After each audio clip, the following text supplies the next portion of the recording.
Hi అండి. సులువుగా ఈజీగా టేస్టీగా దమ్ బిర్యానీ అండి. దమ్ బిర్యానీ ఎలా చేసుకోవాలో ఇప్పుడు చూపిస్తా అండి. దానికి ఒక హాఫ్ కేజీ రైస్ కడిగి పక్కన పెట్టుకున్నామండి. ఒక హాఫ్ కేజీ చికెన్ తెచ్చుకొని శుభ్రంగా కడిగి పక్కన పెట్టాము. ఇప్పుడు ఎలా చేసుకోవాలో చూపిస్తా అండి. ఇందులోనికి అల్లం వెల్లుల్లి పేస్ట్ అండి, ఒక 2 టేబుల్ స్పూన్లు, ఒక హాఫ్ టేబుల్ స్పూన్ పసుపు, కారం ఒక హాఫ్ టేబుల్ స్పూన్, ధనియాల పొడి ఒక హాఫ్ టేబుల్ స్పూన్.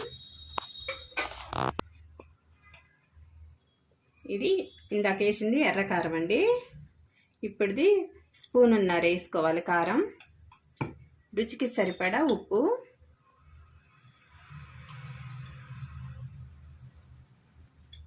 ఇందులోనికి పెరుగు చేర్చుకోవాలండి ఒక కప్పుడు.